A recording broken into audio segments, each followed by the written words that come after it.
Awesome. Good evening, everybody. Welcome to the 10th general meeting of Human Energy Club. I'm glad that you all could make it. I hope everyone's staying well. Finally, we're starting to have rain instead of snow, so that's exciting. Let's hope it stays that way. And awesome. Okay, if everyone hasn't signed in yet, go ahead and visit that link here.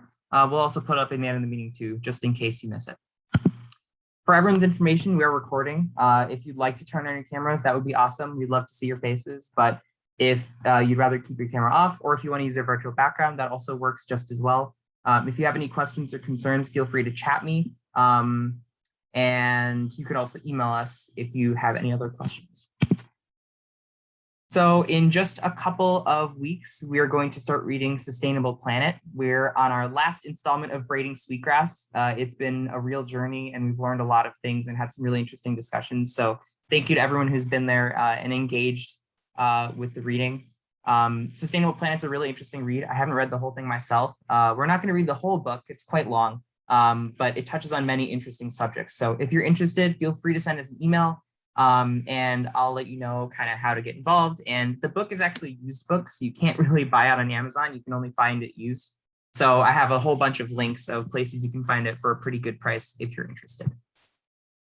We are also going to be screening another film. Megan, if you want to talk a little bit about the screening, the recent screening, and then the one that's coming up.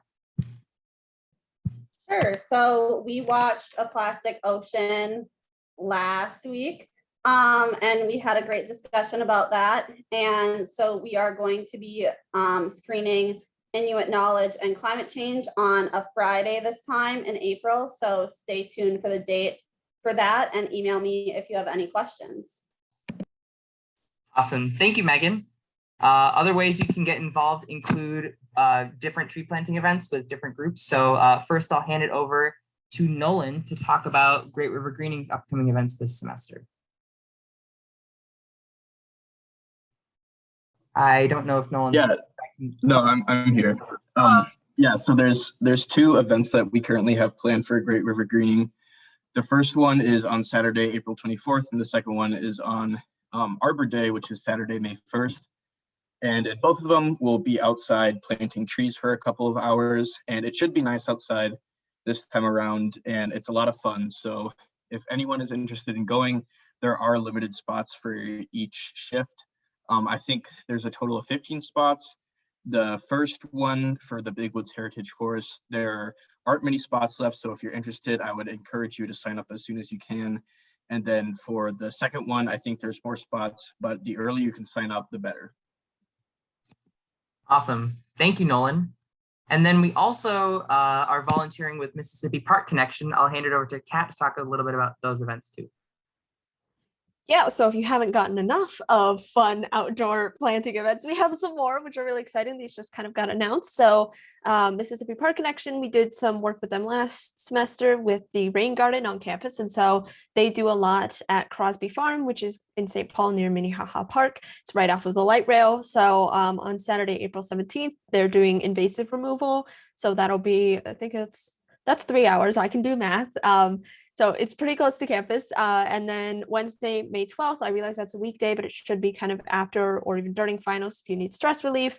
So they're going to be planting trees if you don't want to go remove things. So you can sign up at that link. And there are 5 spots reserved at each event for Energy Club people. But if you want, if we fill up, we can work with that. So thanks, guys. Awesome. Thank you, Nolan. Thank you, Kat, for all your work in getting these things together. It's really awesome to get involved, and it's just a nice way to kind of, especially since we're all virtual, to actually get outside, get your hands dirty. It's a lot of fun. Okay, and with that, I'm going to introduce our speaker for tonight. Matt Domski is the intern program manager and waste prevention specialist with the Minnesota Technical Assistance Program, or MnTAP. In addition to his primary roles and responsibilities with those 2 roles, he also does a lot of industry partnership and involvement, and that includes his membership as a board member of the Minnesota chapter of the Solid Waste Association of North America. He also consults with and advises regional and national working groups and presents trainings at local, regional, and national conferences and talks to groups like ours. So thank you very much, Matt, for joining us. We're really glad that you could share some of your time with us. And I'm going to go ahead and hand it over to you for screen sharing. All right. Well, thank you all for having me today. I really appreciate the opportunity to get to meet with you. Give me just a second, I'll get this launched. Here we go. All right. Anyway, thank you again for having me at today's meeting. It's nice to get to connect with some new groups. I think in the past we may have had some staff members that have attended a meeting or two with Energy Club. So it's good to be back, at least representing the group. But anyway, today, the presentation I have, I'm going to touch on how MnTAP works with Minnesota businesses and industries, really to push for prevention and conservation solutions. What I'm going to talk about today, I'm really going to kind of gloss the surface of some opportunities and ways that we work with businesses. And so if there's something that sparks your interest that you want to know more about, please do reach out to me or ask questions as we have time. I'd love to tell you all that I can, but in the sake of time and not overloading you with information, I just have picked out a few things to share. And with that, we'll try and keep it concise and also leave some time for questions. All right, so just as a quick overview, I'd like to talk a little bit about MnTAP and what our position is in the state of Minnesota, but also, what are we trying to achieve and how do we get there? And then for some more interesting things to kind of ponder, I'll share a few examples of some projects we have had specific to our intern program. And then of course, leave some time for some questions and discussion. So MnTAP is short for Minnesota Technical Assistance Program, which sounds a little more complicated than it really is. We are essentially a small consulting group based on the U of M Twin Cities campus, but most of our work is out in industry. And the mission really is, how can we help a variety of industries find cost-effective solutions that do things like reduce waste, conserve water, save energy, and prevent pollution. On the right here, the top 3 to 5 are really where we focus ourselves primarily. But really, any type of facility building that uses resources, we're not restricted. We can really help anyone optimize their use of resources. But I just wanted to throw out a few examples there on the right. So how we do this, quick snapshot of some of our lovely staff. We provide one-on-one site assessments to facilities. So we're actually going out maybe for a half day to a full day assessment. We might do this over a series of site visits. As you can imagine, it's a little bit maybe difficult in one visit to a large facility to get an understanding of how things work. So sometimes we have to go out more than once. We have an intern program that is a huge piece of what we do. Very important to the program and a great chance for us to give students opportunities to gain some industrial experience, project management experience. And I won't be going too much into that today other than the examples we have. But if you do have questions specific to the intern program, please do let me know. So one thing I do want to touch on is a lot of times I get asked what it's like to work for MnTAP.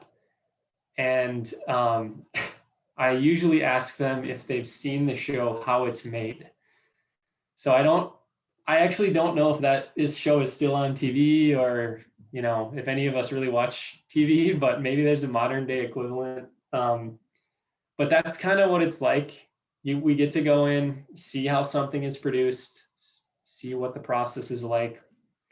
At the same time, we have to not be overwhelmed by the coolness of that. And we have to think through how to make something better. So, you know, we have to catch ourselves at times in these facilities where we're, you know, seeing how candy is made, or, you know, how metal is finished.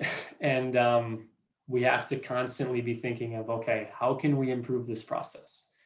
So just to give you an idea of like what a day in the life is like. So as it relates to some of the specific things we're doing when either our full-time staff are going into these facilities or interns are working with these facilities, we're doing, you know, you can kind of categorize these into different types of assessments. And the main categories are water, energy, and waste. Today, I'm going to focus a little bit more on energy. Being the Energy Club, like I said, you know, if any of these other topics are interesting to you, feel free to ask me more questions on them. But as it relates to energy, we'll talk a little bit about opportunities for both gas and electric savings. And that comes from a variety of things, looking at equipment set points, how heat is recovered, motor sizing, VFDs, variable frequency drive, just how equipment is managed and how processes are scheduled.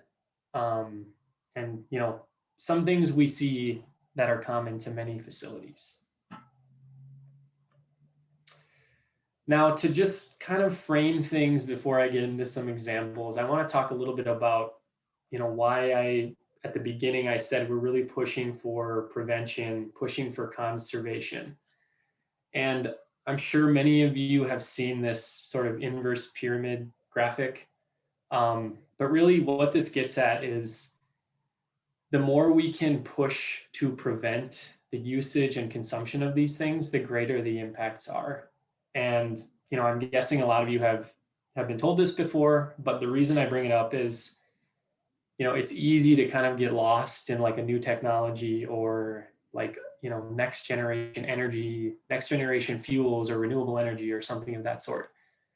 But, you know, we need to keep the priority also on what we have, what we're using now and how we can optimize what we're doing with that.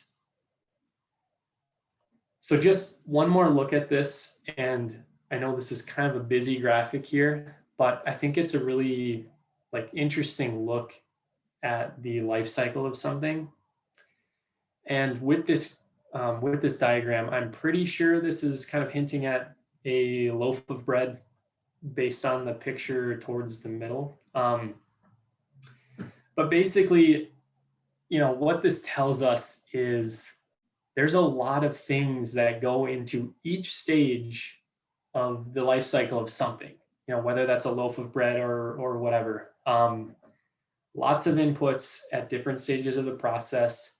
And throughout all of them, we have to transport things.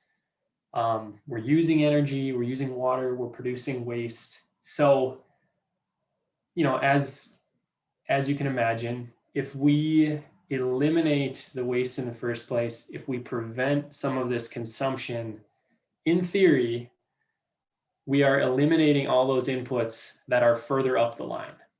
So I wish I had a good way to quantify this for you and show it to you right on this slide, but this is the general concept and really why when we work with businesses, we're really challenging them on the prevention solutions. So just wanted to lay that out there, and we'll get into that a tiny bit more as we go through the presentation. So I have a couple questions for you guys, and I'm hoping someone's willing to answer this. Can anyone tell me what they think the cleanest form of energy is?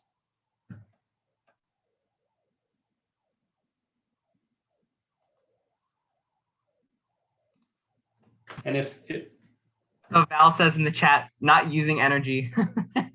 there you go. Okay. And how about the cheapest form of energy? I guess you could use the same. Probably the same answer. Yep. Thank you guys. So That's it. That's just it. So the cleanest form of energy, as cheesy as this is the energy you don't use in the first place. So just something I want to touch on, and it just kind of sets the stage for a lot of the work we're trying to accomplish when we go out in these different types of facilities. So as specific to providing technical assistance on the energy side, when we go in, we're mostly looking at what we refer to as process energy. And this could be compressed air. Compressed air is used to operate a lot of different tools and sometimes automated equipment. In these facilities, you have heating and cooling systems like steam systems and boilers where there's opportunity for efficiency.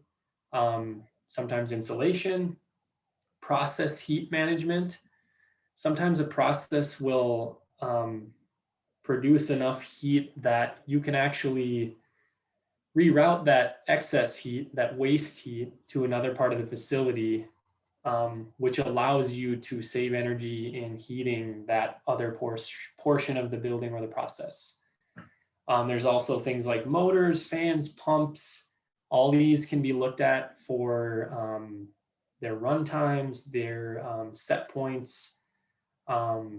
Sometimes you can design systems so that you can have something automatically kick on if they need a little extra support.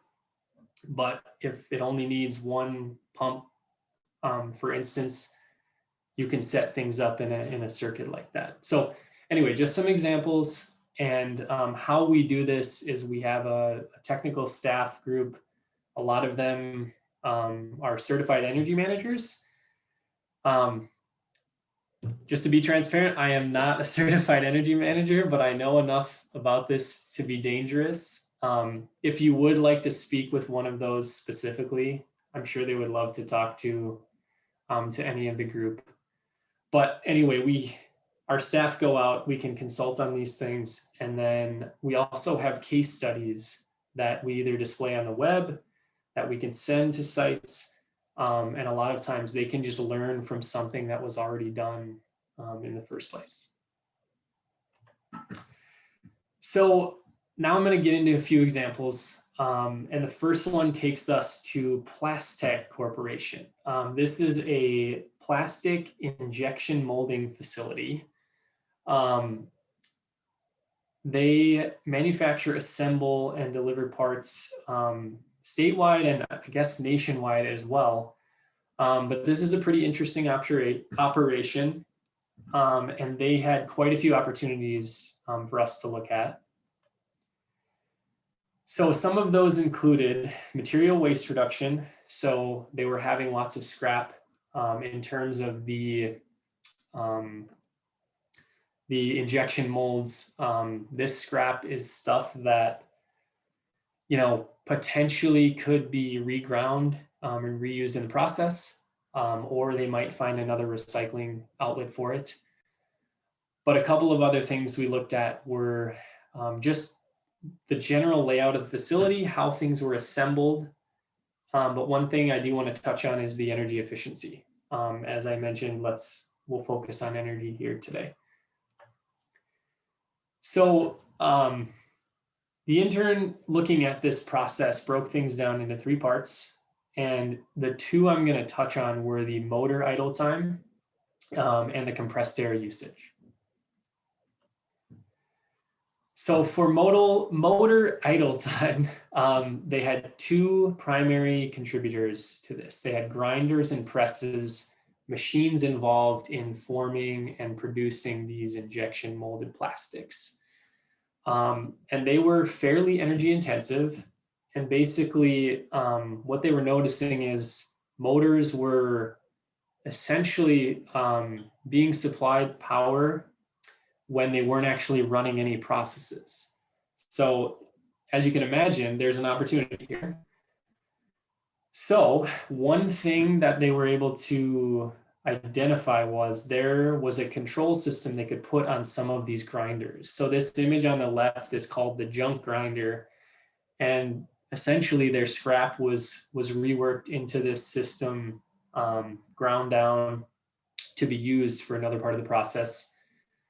But they were having this motor idling issue where nothing was going through the grinder, and they were having this, this power draw from this motor. So they used what was called the Watt Watcher 2000, pretty nifty device, to essentially just put a control on that motor so that it would only supply power when something was running through it.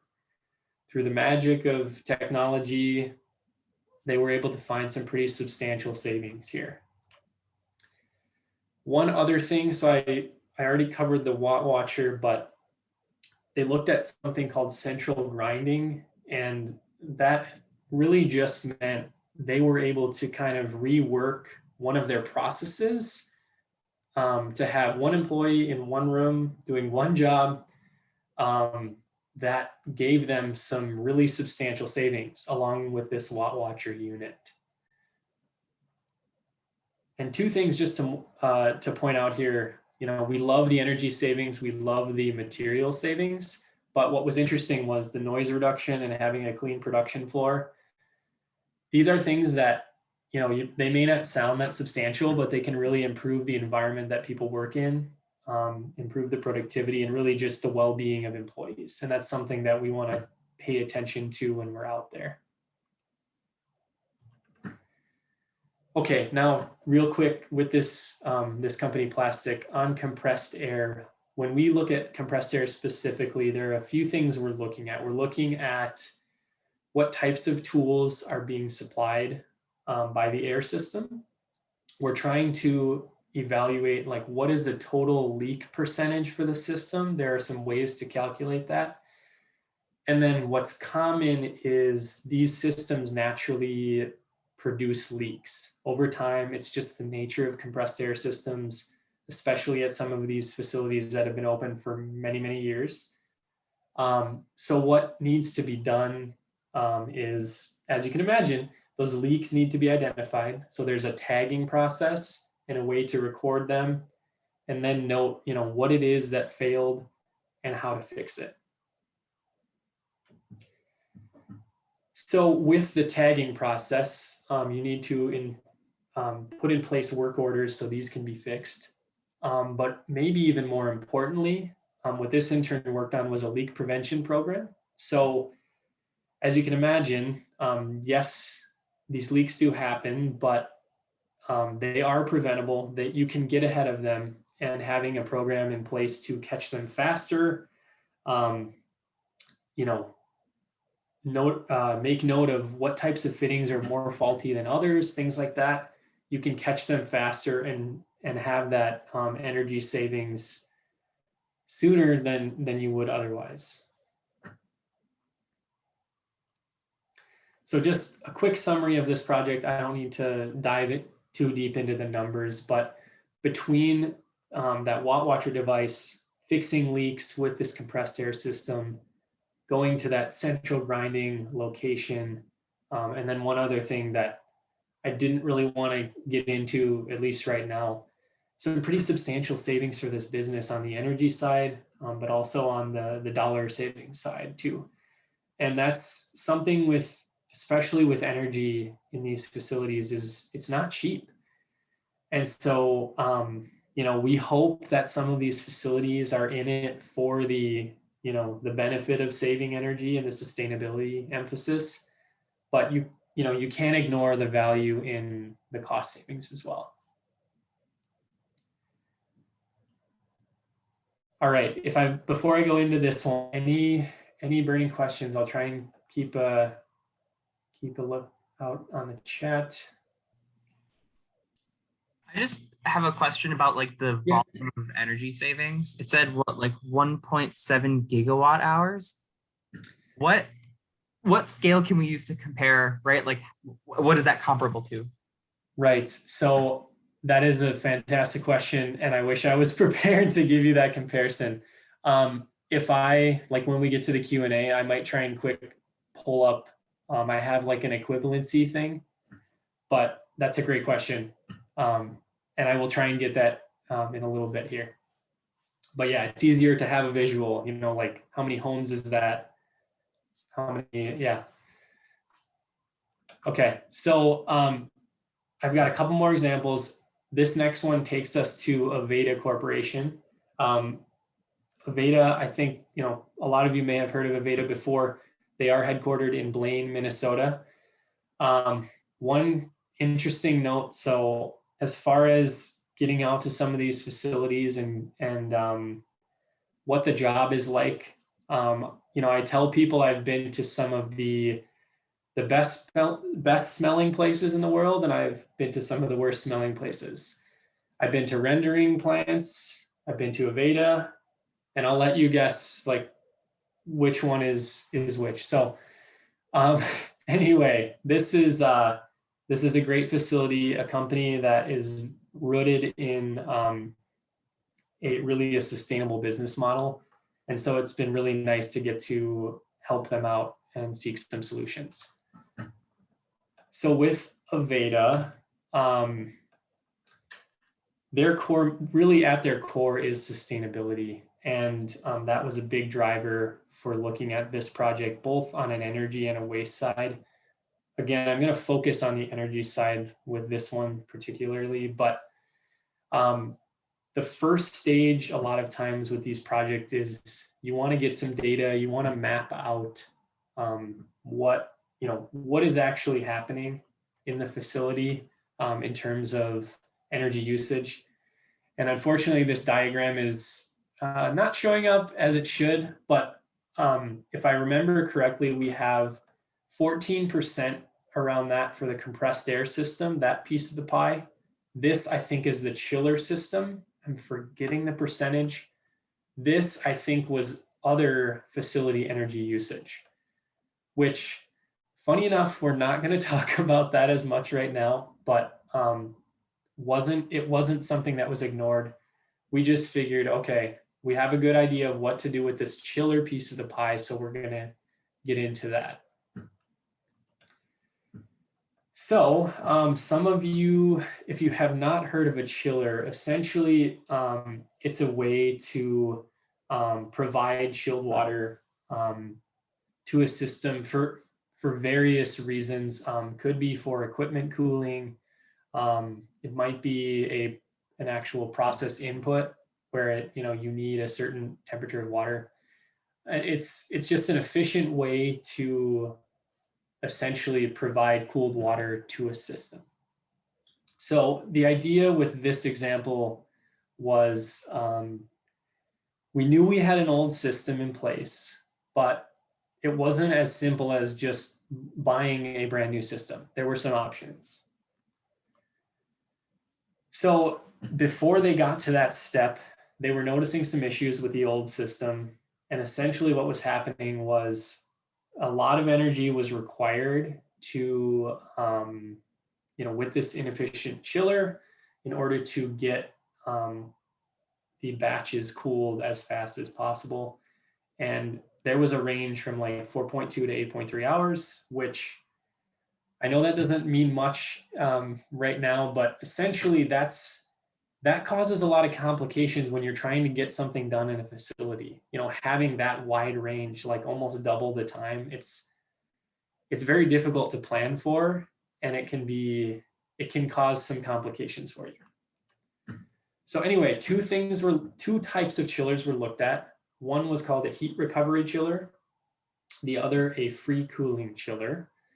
One thing to point out with the free cooling chiller, that as you can imagine, the benefit of one of these was that being in Minnesota and with this unit on the rooftop, it's outside and you essentially get free cooling 41% of the time based on the lovely temperatures we have here in the state. So benefit of free cooling chiller, but ultimately the heat recovery chiller was the way to go. And this was a fantastic move for the facility, allowing them to decrease that time gap for cooling which had an effect on their production times, which potentially brought efficiencies to other parts of the process. So this little table right here, this accounts for just the chiller savings, but the things we didn't necessarily calculate at the time were that there are some kind of snowball effects of some other things that have happened as a result to this new efficient system. So this is a full table of the project. I'm going to gloss over this just because I don't expect you all to read through this entire thing, but just as you can see, there were more than just a chiller recommendation. Lots of things to be looked at here, including compressed air, like that last example we had. All right, one more example, bear with me here. We're gonna move over to Pearson's Candy Company in St. Paul. Now, this was another fun one to go visit. I'm actually not that crazy about candy, but it was a blast. So over in St. Paul, Pearson Candy produces a variety of candies. There is a process that is fairly straightforward. There is a starch process where the centers of these candies are formed. And then they have what's called the kitchen, where all these amazing coatings like chocolates with different flavorings are formulated. And then in the actual production areas, you have the forming of these candies, packaging them, and then ultimately a warehouse stage. So in this process, as you can imagine, there's energy being used all over the place. So the idea was, can we pinpoint a few of these areas to improve? And so that was the intern's job. And there were a few things that were looked at. One was lighting, compressed air, as we've talked about, insulation. So this was interesting. They were considering using a type of paint on some of the walls that apparently had some insulation value. I think that didn't end up to be very effective. So we're not going to get into that one, but you have to try some things. And a couple other things, HVAC, so heating, ventilation, air conditioning systems, and the air scrubber as well. So what was primarily recommended in the facility revolved around lighting improvements. So some of those things, and I think a lot of you are probably familiar with these. If you've been around campus, you've noticed things like occupancy sensors, like you're walking through hallways or up stairwells, lights will go on. Same kind of thing here. As you can imagine, in a big plant, though it is busy and people are moving around and going from point A to point B, there are places that probably aren't used as much. And so these occupancy sensors are a perfect thing to have there. Using LEDs, we've heard of the benefits.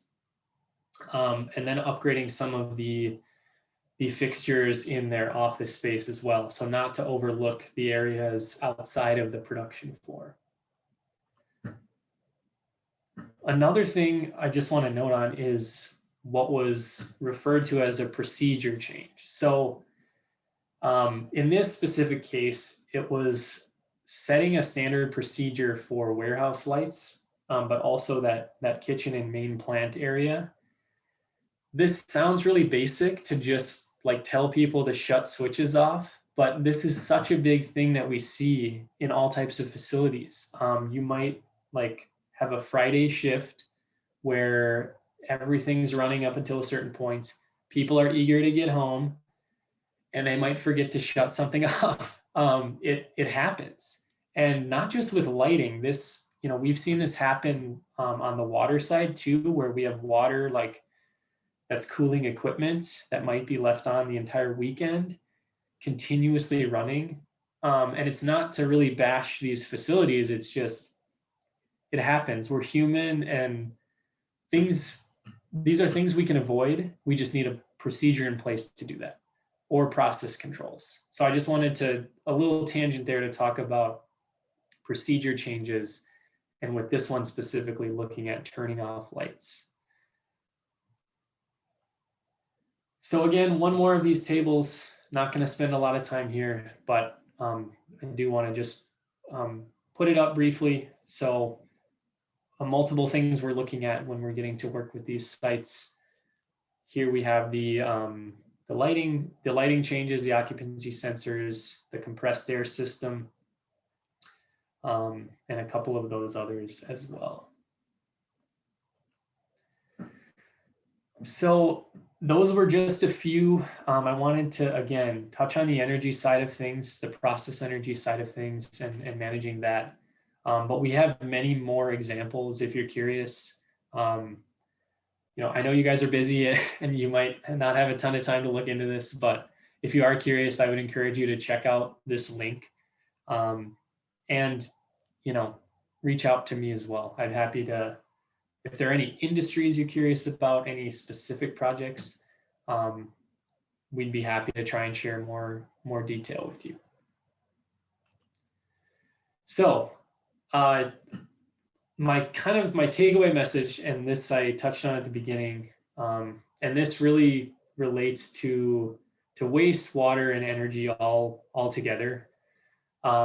And I really don't want to sound so preachy with this, but I just think it's important that we keep a focus on the prevention side of things. It's kind of easy for us to get caught up in, and I don't want to speak for everybody, but it's easy to get caught up in some of the easy solutions or the exciting new technologies, renewable energies. But if we can do what we can to do better with what we have in the first place, we can really gain a lot from that and save a lot as well. So I'll leave it at that. I want to open it up to any questions you guys have for me. And if you're more comfortable reaching out to me over email or phone, please feel free to do so as well. And thank you again for the time today.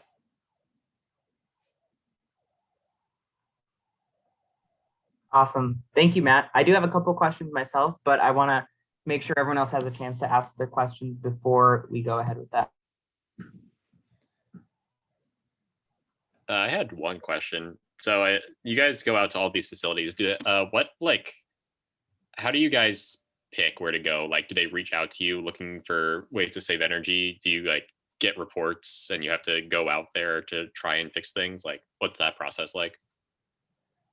Yeah, that's a great question. So the answer is it's quite the mix. So we have people that will hear from other facilities that we can help with certain things. So they might reach out that way. They might have a utility contact or somebody who works with them on their hazardous waste, their water resources, more of a regulatory contact that might refer them to us. They might find our web resources if they're searching for a solution on something. So, and we also have to do some outreach for certain projects that we do as well. So from year to year, we have a variety of focus areas from water to energy to waste. And if we're, in need of a partnership on an intern project, say with energy, we might do some outreach to some of the different regions to see if any businesses are interested. So it's sort of a mix. We do get a lot of referrals. We get a handful of kind of random occurrences where people will reach out to us, a lot by word of mouth from peer organizations or peer industry groups. And then again, we do have to do some outreach.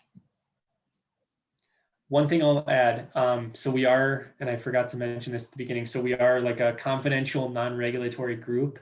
So we can be the regulatory groups can encourage the facilities to work with us, which is awesome, but we can't, we have no enforcement power, and that actually works in our favor. It helps establish some trust, because really, if we go in there, unless it's putting someone's life in, grave danger, we can't report on we can't go back to the regulatory agencies and tell them what's happening. We have to, we have a different process for doing that.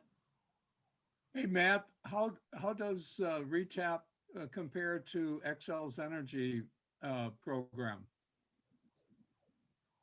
Yeah. Doug, did you say RETAP?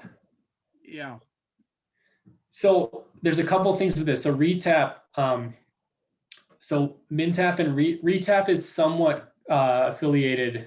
Well, they're kind of maybe like a sister organization. RETAP is the Retired Energy Technical Assistance Program. right. And RETAP is a great group. They focus a lot on energy efficiency in terms of like heat, ventilation, and cooling. I would say they are pretty close to some of Excel's programs where they might do energy audits. As far as how we differ from maybe an Excel group that does efficiency audits, so Excel might contract out from, they might consult, or they might contract with a consulting firm. And those firms maybe have a little bit more like design engineering expertise than we do. So we might be doing more of the preliminary data analysis. We might have like high level recommendations for the facility and some specifics. When it comes to like speccing out a brand new boiler or something, we can help with that, but sometimes the Excel contracted firms may be more involved in the like higher capital design projects. I hope that helps.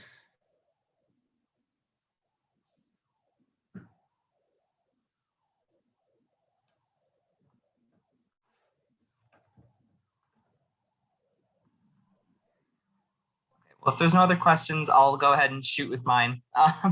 So the one of the questions I had was like a scale bar or like a ruler to measure some of those energy efficiency savings or energy savings. Yeah, absolutely. And so bear with me here. I should be able to pull this up.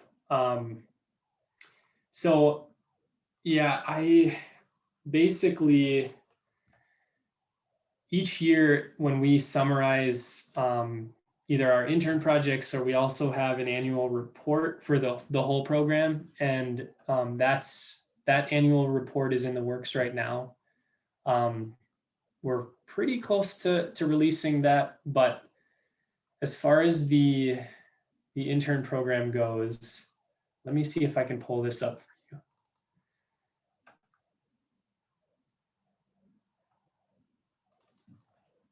It'll just take a second here, and then maybe I can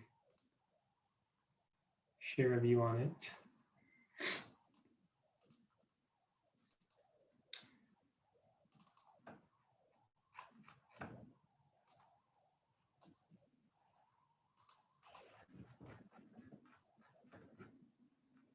Okay, give me 1 second here and just real quick screen share.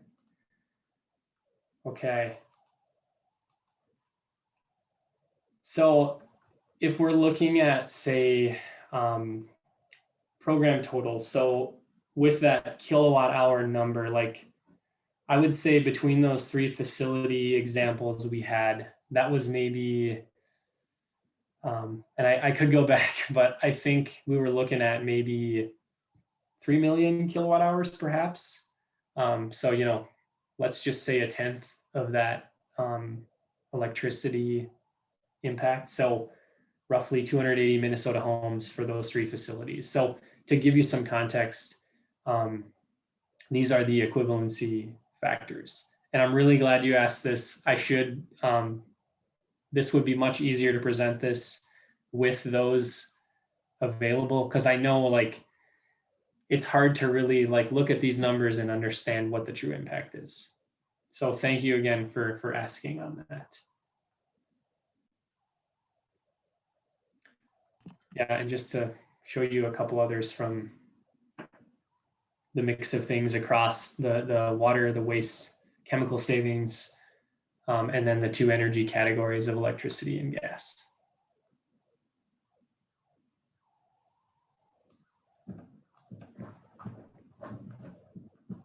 Awesome. Okay, I have a couple of other questions. How much time do we have here? Okay. So you talked about like the two different chiller types for the one example. Were those the only two that were considered, or like how did you narrow it down specifically to those two? I think, and I think those were the two primary options, just given kind of the current age of options, I guess, if you will. And I wish I had a little more detail on that specific part of the project. That wasn't one that I advised directly, but I think the big reason for that was having two quite different options, like one that was set outside of the building that could utilize that Minnesota cold, but then another system that had more heat recovery capability. So those were kind of the two newer designs that had enough variation that, they could really decide, where would either be more beneficial to us. And I have one last question. So you talked about like with the procedural change of like shutting off the water or shutting off the lights. And then you also mentioned like the alternative of having some kind of process controls to put into place so that the procedural change maybe wouldn't be necessary. On one hand, like it's probably, I would guess, more convenient to implement the procedural change because all you have to do is just create new instructions. Whereas like if you were going to do the process controls, you have to have a way to sense, like what the right time to shut off the water is, or like if a production run goes long, then you need to make sure that that utility is on for longer. So what kind of, like, how do you evaluate which one of those things to do, like whether to do a process control change or a procedural change? And like, first of all, like the convenience of implementation and then how much it costs. And then like for a process control, you have to install it. So like, how easy is that to do? Or do you have to do significant engineering or like workarounds in order to make that happen? That's a great one. So I think some of it depends on budgeting. Like the procedural changes, I don't want to say they cost nothing. That's not necessarily true because you might be giving someone an extra duty, or you might be, giving someone a task of developing a procedure, and that in itself technically costs something. But that's usually the big value in like starting with a procedure change is, hey, let's just standardize this. We can kind of quickly set the standard using the equipment we have now. Let's give it a shot. A lot of times those do work, but I think where the controls come in, like some of the valve, like auto shut off valves, that watt watcher type device, is where those procedure changes have been proven to fail. So I would say in some cases, they've maybe attempted to make the procedure changes, and then it was just because the investment, it worked out that the savings were greater. The payback was not too bad on that investment for the control. They decided to just go for that.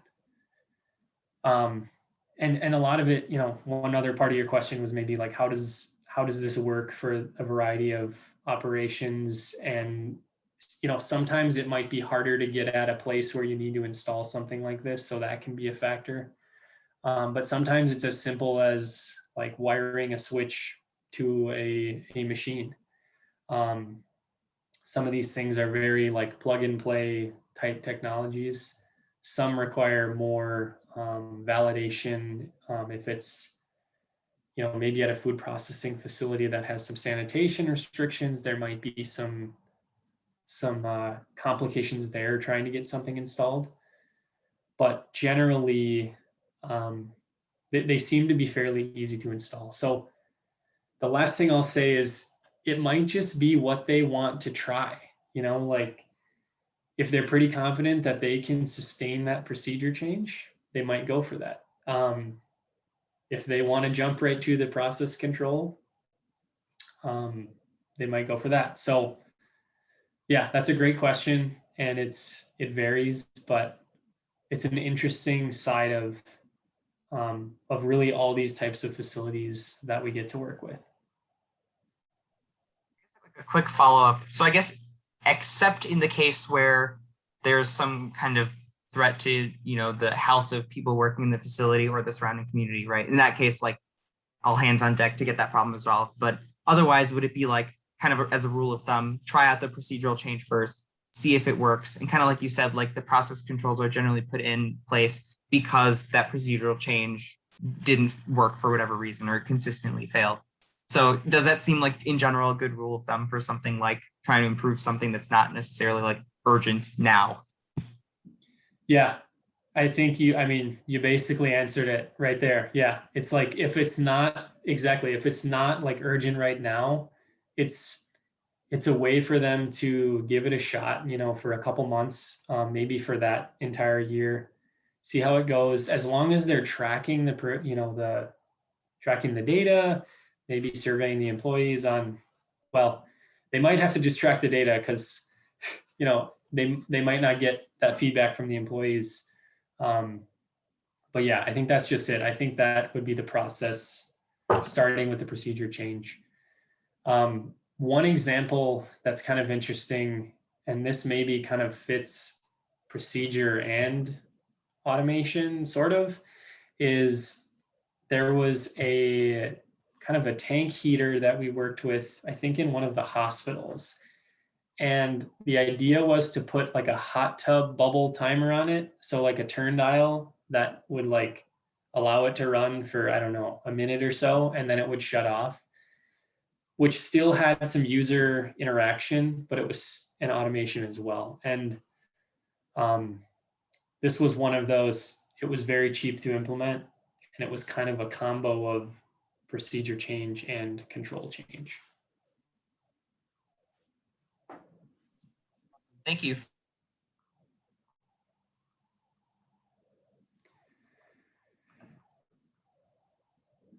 Any other questions for me?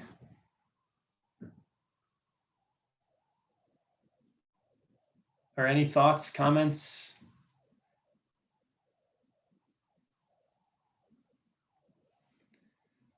And again, if you think of any, please feel free to reach out.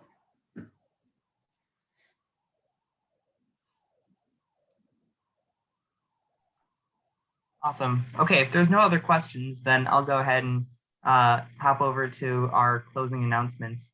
But Matt, thank you very much for your time and for this presentation. I personally learned a lot. Yeah, thanks a lot. And I will go ahead and make my final announcements then.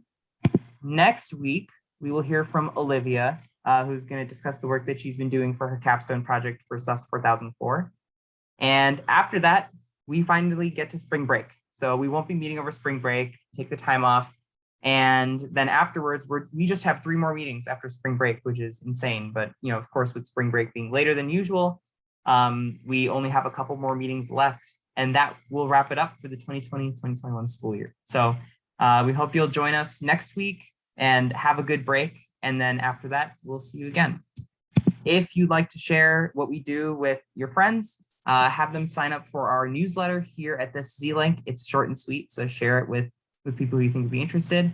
And if you haven't already signed in, the link is here again. So thanks everyone for coming, and have a good night and stay safe.